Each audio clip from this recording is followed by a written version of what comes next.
दूसरा अध्याय। सूक्त 1। ऋषि कक्षीवान देवता विश्वदेवा छंद पंक्ति त्रिष्टु। हे द्रुतगामी मरुदगण, हम रुद्र के लिए अन्न रूप अभिदान करते हैं। मैं उन क्षितिज के वीरों के युक्त उनकी वंदना करता हूँ। वे क्षितिज और धरा के वीरों के तुल्य शस्त्र धारण कर रिपुओं को निरस्त करते हैं। पति के पुकारने पर भार्या जल्द उपस्थित होती है, वैसे ही अहोरात्र देव हमारे पहले आह्वान पर पधारे। रात ध्रुम वर्ण के वस्त्र वाली है और उषा सूरज की रश्मियों से परिपूर्ण अत्यंत सुंदर दिखाई पड़ती है।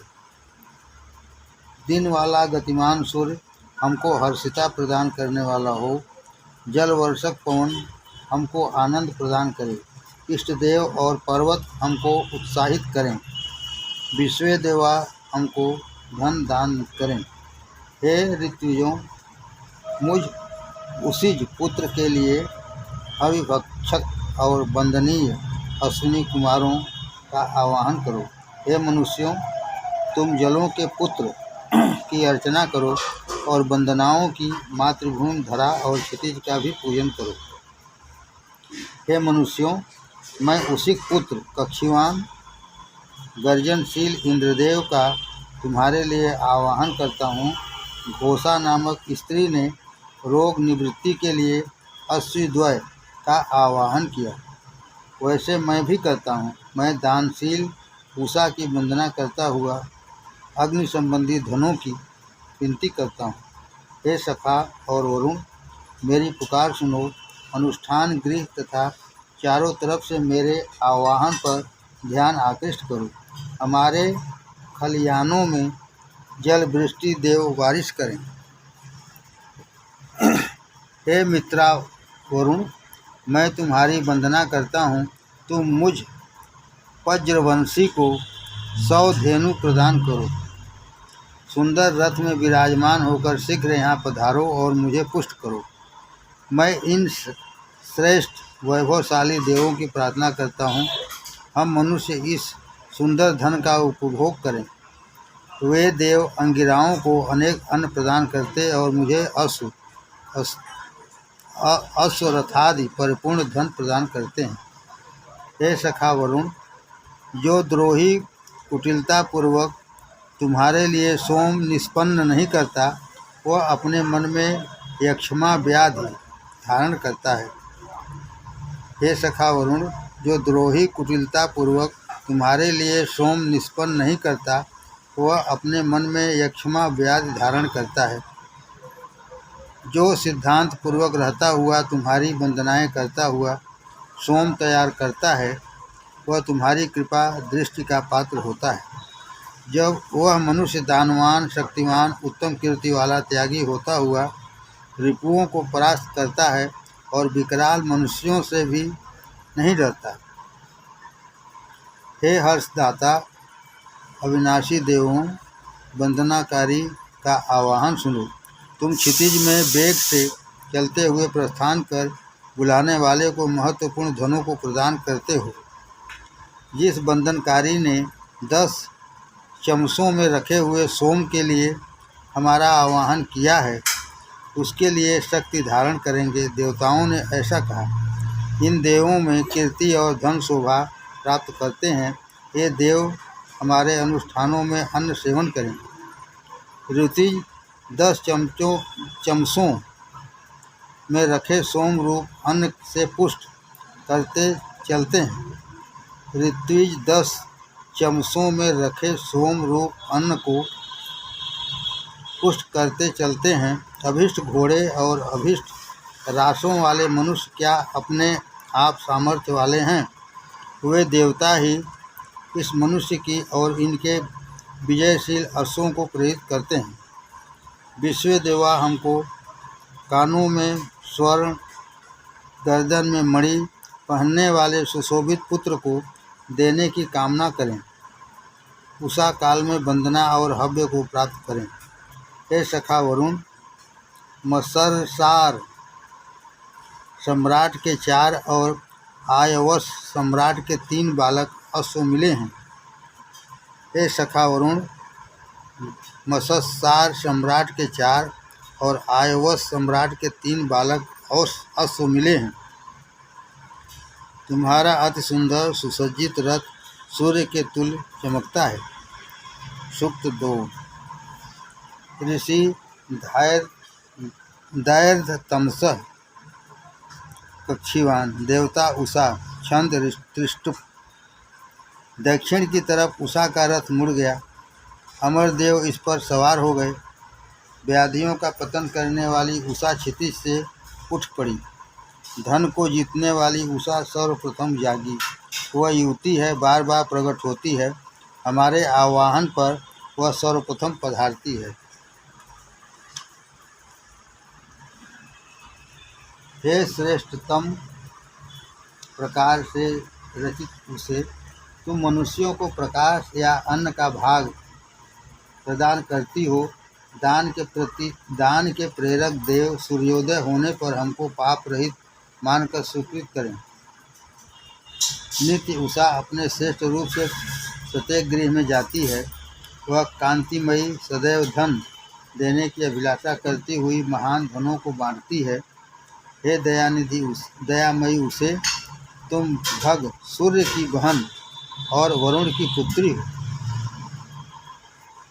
हे दयामयी उसे, तुम सूर्य की बहन और वरुण की पुत्री हो। तुम वंदना की ध्वनि को सुनो, पापियों को पीछे धकेल दो, उन्हें हम तुम्हारे द्वारा प्रेरित रथ पराजित करें। हमारे मुख प्रार्थना गावें, मतियाँ उन्मुख हों, प्रदीप्त अग्नि बढ़ोतरी को ग्रहण हो। अत्यंत कांति वाली उषा अंधकार में छिपे हुए धन को प्रकट करें। एक के हटने पर दूसरा आता है। अलग अलग रूप वाले रात्रि और दिवस गतिशील हैं। एक समस्त पदार्थों को छिपाता और दूसरा दीप्तिमान रथ द्वारा प्रकट करता है। उषा जैसी आज है, कल भी वैसी ही थी। यह वरुण के स्थान में बहुत दूर तक निवास करती है। यह 30 दिन क्षितिज की परिक्रमा करती रहती है तथा प्रतिदिन अपनी नियत जगह को ग्रहण होती है। दिन के प्रारंभिक समय को जानती हुई अंधकार से चमकती हुई उषा रचित हुई है। यह युवती प्रतिदिन नियत जगह पर पहुंच जाती है तथा सिद्धांत का उल्लंघन कभी नहीं करती। हे देवी, तुम कन्या के तुल्य अपने देह को विकसित कर ज्योतिर्वान सूर्य को ग्रहण होती हुई, फिर युवती की तरह कांतिमयी तुम मुस्कुराती हुई हृदय देश को खोल देती हो।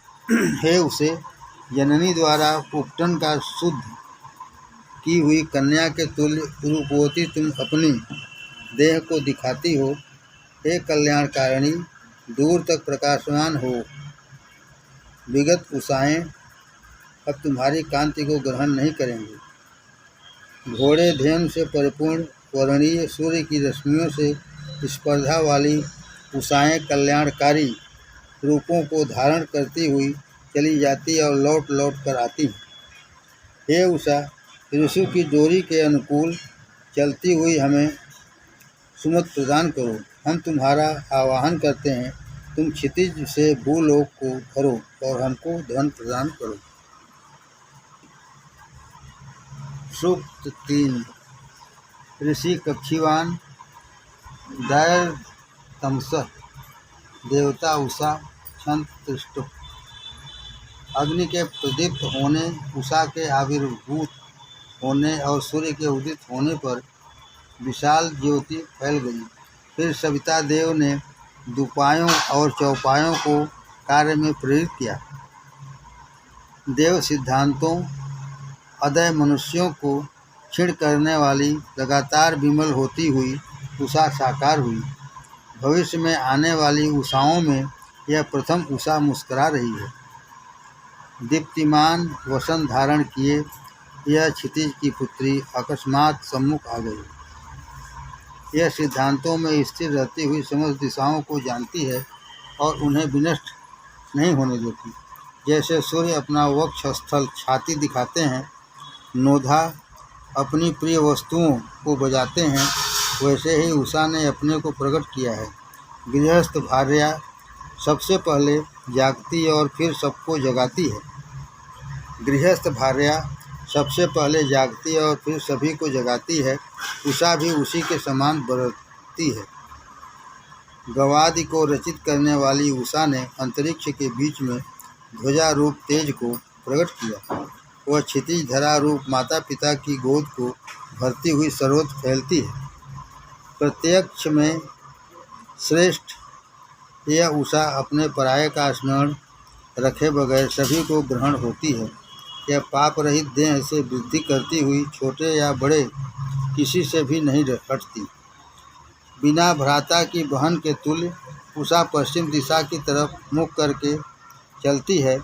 धन प्राप्ति के लिए रथ पर सवार होने वाले के तुल्य विजयनी बनी हुई सुंदर परिधान पहनकर शोभा परिपूर्ण नारी के तुल्य अपना स्वरूप दिखाती है। रात रूपी बहन अपनी श्रेष्ठ बहन उषा के लिए जगह छोड़ती हुई हटती है। उत्सव में जाने वाली स्त्रियों के तुल्य उषा सूर्य की किरणों से अपने को सजाती है। इन समस्त बहन रूपिणी उषाओं में पहली दूसरी के पीछे पीछे रोजाना चलती है। उन प्राचीन उषाओं के तुल्य नवीन उषा प्रकट होकर हमको धनों से परिपूर्ण करें। हे धनवती उषे, दानशीलों को चैतन्य करो, लोभी जन विश्राम करते रहें। तुम मनुष्यों की उम्र भय करने वाली मनुष्यों को धन से परिपूर्ण करो और बंधनकारी के लिए धन वाली होकर व्याप्त हो।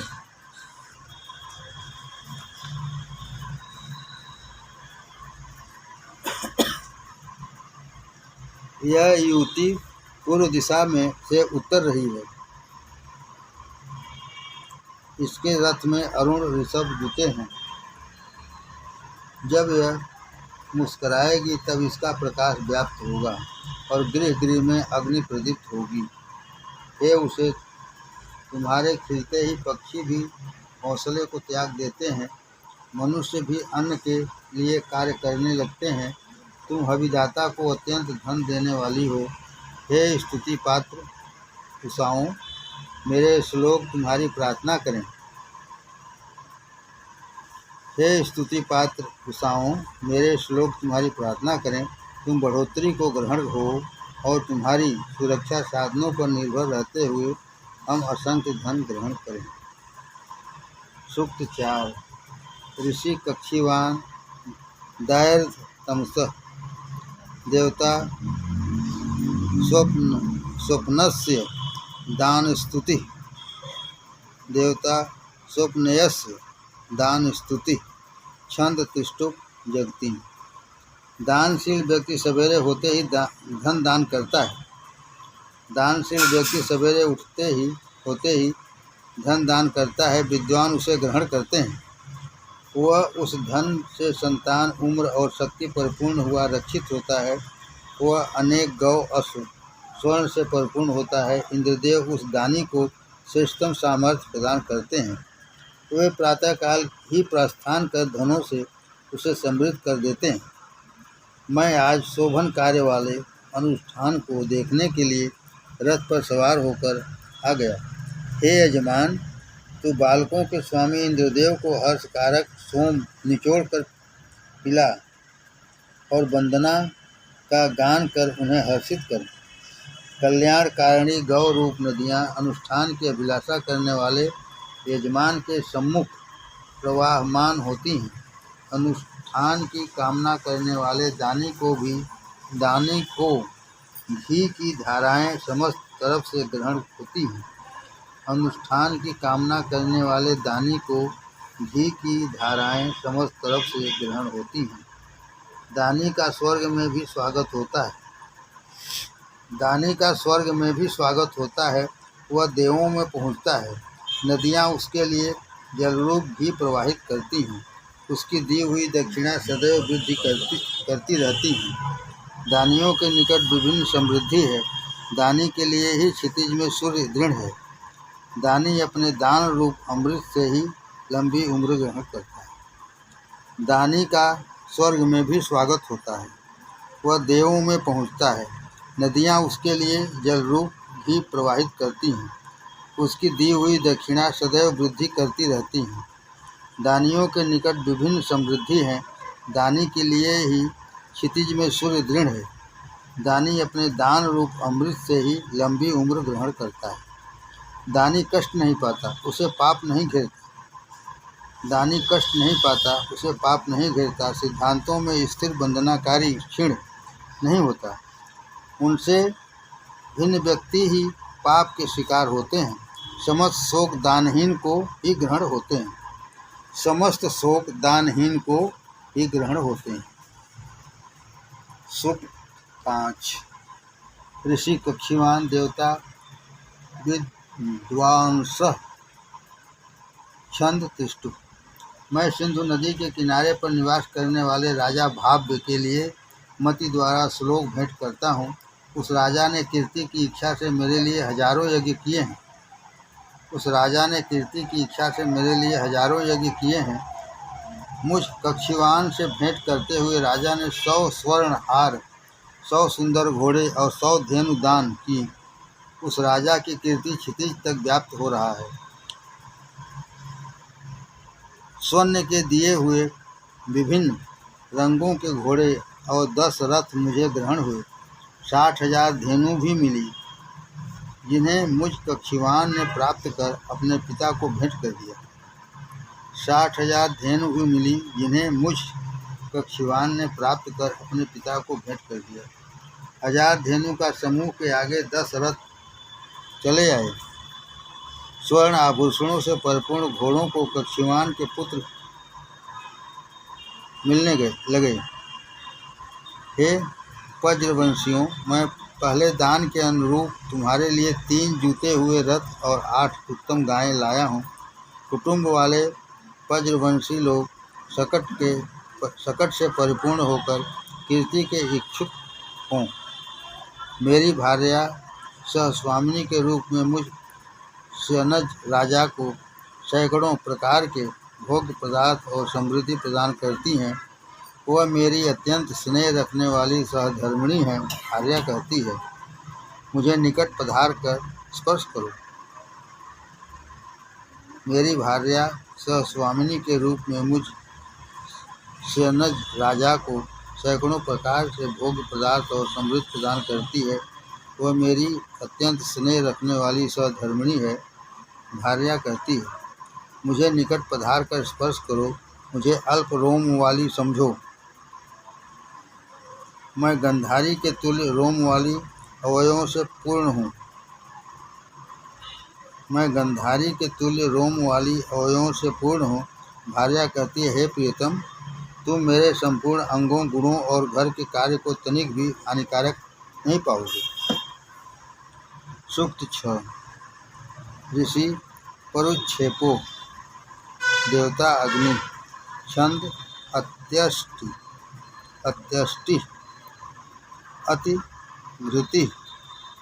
अतिधृति।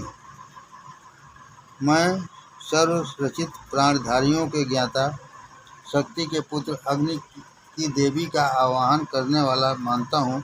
वे अनुष्ठान प्रवर्तक धृत को अपनी लपटों से अनुसरण कर देवगण की कृपाओं को प्राप्त कराते हैं। हे मेधावी प्रदीप्तमान अग्नि, अंगिराओं में तुम महान को श्लोकों से आहूत करते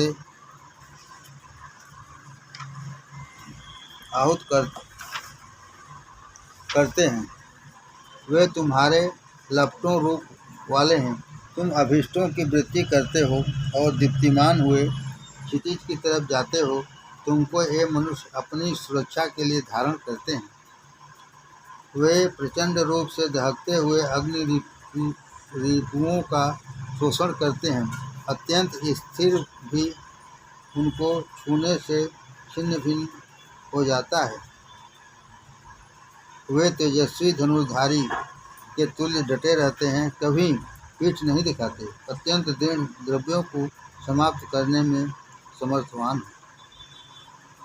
हम इस अग्नि के लिए अन्न धारण करते हैं। ये अग्नि रात में अधिक दर्शनीय होते हैं।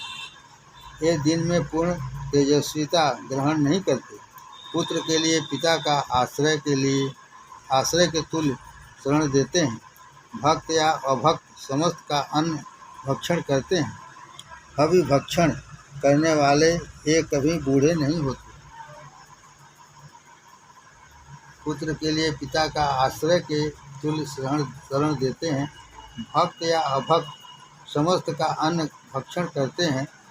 अभिभक्षण करने वाले ये कभी बूढ़े नहीं होते। मरुतों के तुल्य यह अग्नि उर्वरा और मरुभूमि में अनुष्ठान योग्य है। वह अनुष्ठान में ध्वज रूप अव्य भक्षण करते हैं। अग्नि के उत्तम मार्ग का अनुसरण करते हुए इन सभी की उपासना करें। भृगुओं ने मुख ऊंचा कर जब इसका कीर्तिमान किया और अग्नि के निकट जाकर हवियाँ दी, तब धनों के स्वामी अग्नि ने तृप्त होने पर हर्षिता प्रकट की। हे प्रजाओं के स्वामी पोषक अग्नि, तुम्हें धारण करने के लिए आहूत करते हैं। तुम मनुष्यों के मेहमान हो। पिता के तुल्य तुमसे मरणधर्मा मनुष्य अमृत ग्रहण करते हैं। पिता के तुल्य तुमसे मरणधर्मा मनुष्य अमृत ग्रहण करते हैं। तुम देवों को छवि रूप शक्ति पहुँचाते हो। हे अग्नि, तुम देव अर्चन के लिए प्रकट होते हो। तुम्हारी खुशी ही शक्ति है। ज्ञान से ही यशस्वी हो। हे जरा पृथक मनुष्य, इसलिए तुम्हारी सेवा करते हैं। हे जरा पृथक मनुष्य, इसलिए तुम्हारी सेवा करते हैं। आराधकों, शक्ति से विजेता, सवेरे जागने वाले हितकारक अग्नि के लिए तुम्हारी वाणी श्लोक पाठ करें।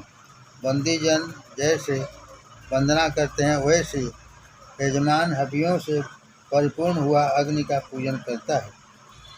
हे अग्नि, देवों के सखा, तुम हमारे निकट रहते हुए धनों को लाओ। इस धरा में भोगों का उपभोग करने की हमें शक्ति दो।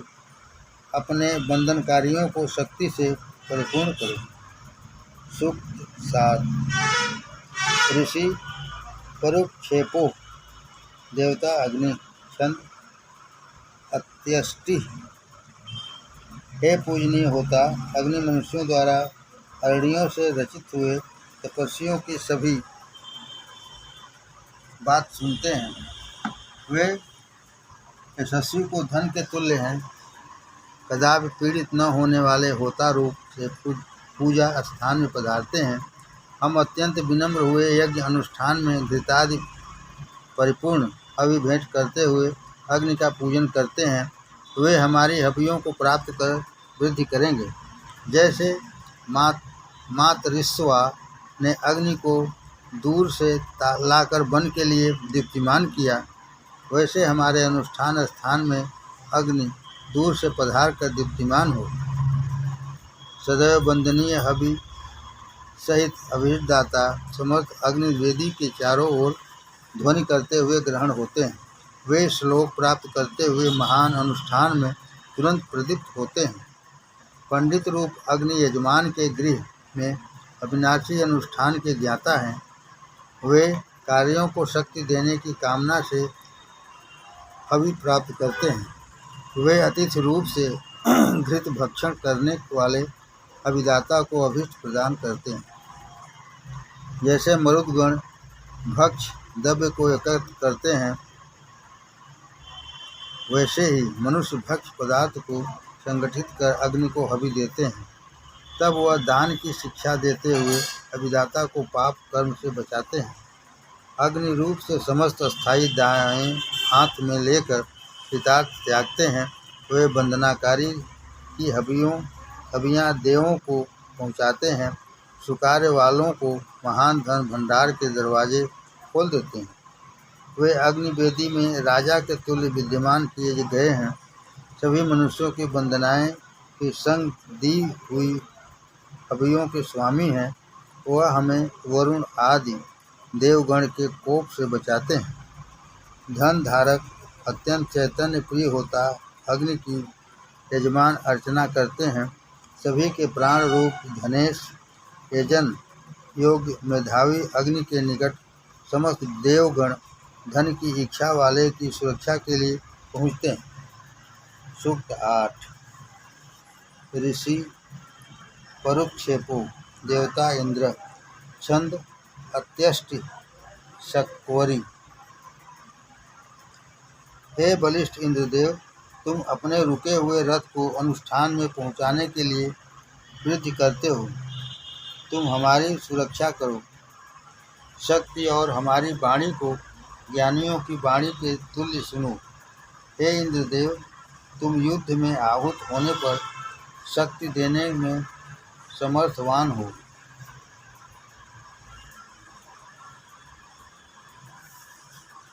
मतिवान के संग अनुष्ठान की शिक्षा करते हो। द्वंद्व के लिए वेगवान अश्वों को पुकारने के तुल्य समृद्धवान तपस्वी तुम्हारी तपस्या करते हैं। हे पराक्रमी, तुम त्वचा रूप बादल को तोड़ते हो, विरोधियों के निकट नहीं जाते। मैं तुम्हारे लिए क्षितिज रुद्र और वरुण के लिए उस विख्यात श्लोक को कहता हूँ।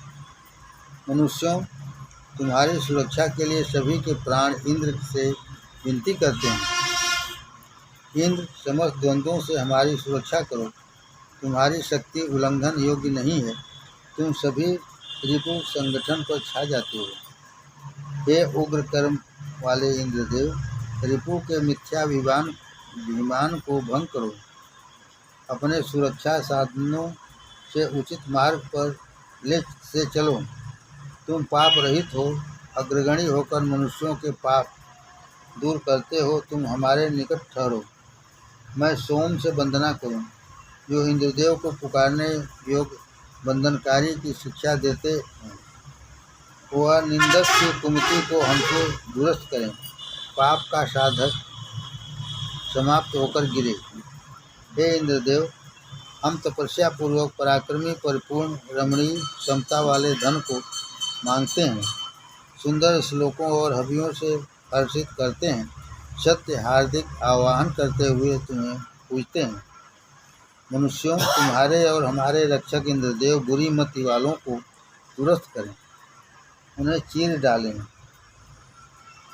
जो वही हमारे लिए दैत्यों ने चलाई है, वह लौटकर उन्हीं को समाप्त करे। हे इंद्रदेव, तुम धन के लिए हमको ग्रहण हो। तुम दूरस्थ हो तो भी हमारे संग रहो। दूर या निकट जहाँ कहीं हो, हमारी सुरक्षा करो। हे अत्यंत बलिष्ठ पोषक अमर इंद्रदेव, तुम हमको धन सहित ग्रहण हो। पापियों का पतन करने वाले दैत्यों के नाशक, स्तोताओं के सुरक्षक, कष्टों से हमारी सुरक्षा करो। हे धनेश वज्रिन, इसलिए तुम प्रकट हुए हो। सूक्त 9। ऋषि परुक्षेपो देवता इंद्र छंद अत्यष्टि त्रिष्टु। जैसे अग्नि अनुष्ठान को ग्रहण होती है, वैसे ही हे इंद्रदेव, तुम दुरस्थ हो तो भी हमको ग्रहण हो। हम सोम निचोड़ कर शक्ति के लिए तुम्हारा आह्वान करते हैं। पुत्र द्वारा पिता को पुकारने के तुल्य हम तुमको पुकारते हैं। हे इंद्रदेव, पत्थर से निचोड़े गए इस सोम का पान करो। यह तुम्हारी शक्ति, कांति और पुष्टि का वर्धक हो। तुम्हारे अस्त्र सूर्य के अस्त्रों के तुल्य यहाँ प्रस्थान करें। अंगिराओं में मुख्यतम इंद्रदेव ने पावन की गुफा में छिपे हुए खजाने को ढूंढ कर पाया। उन्होंने धेनुओं के गृह के तुल्य उसे खोल दिया। इंद्रदेव ने वज्र को खूब पहनाया। हे इंद्रदेव, तुम शक्ति से परिपूर्ण होकर उस वृत्त को बढ़ई के तुल्य काटते हो। हे इंद्रदेव, तुमने नदियों को समुद्र की तरफ जाने के लिए रथों के तुल्य त्यागा है। इन नदियों के पतन न होने वाले धन का संपादन किया है। जैसे धेनु मनुष्यों को पुष्टप्रद धन प्रदान करती हैं, हे इंद्रदेव, धन का इच्छुक मनुष्यों ने तुम्हारे लिए श्लोक रचित किए हैं। हे इंद्रदेव, धन के इच्छुक मनुष्यों ने तुम्हारे लिए श्लोक रचित किए हैं। उसी प्रकार जैसे चालाक कारीगर रथ निर्मित करता है, वे तुम्हारा श्रृंगार करते हैं, तुम्हारे घोड़े को सजाते हैं। धन की ग्रहणता के लिए वह सभी करते हैं। हे इंद्रदेव, तुम्हारे पुरु और दियोदास के लिए रिपु के किलों को ध्वस्त किया, अपने तेज से अतिविश्व को श्रेष्ठ धन प्रदान किया और संबर को पर्वत से गिरा दिया। इंद्रदेव ने अपने तपस्वी की अत्यंत सुरक्षा की, व्रतहीनों को दंड दिया, वे दस्युओं और लालचियों को समाप्त करने वाले हैं। सूर्य के उदित होते ही दीप्तिपुंज ने वृद्धि की, उसकी लाली ने पापियों की बाणी छीन ली। हे इंद्रदेव, तुम प्रेमवश दूर से सुरक्षा के लिए यहाँ पधारो, तुम शीघ्रता के समस्त धनों को प्रदान करते हैं। रिपु दुर्ग भंजक इंद्रदेव, तुम नए श्लोकों, अनुष्ठानों और सहायताओं से हमारी सुरक्षा करो। दियोदास के वंशजों की वंदना से दिन से क्षितिज के वृद्ध करने के तुल्य मति को ग्रहण करो।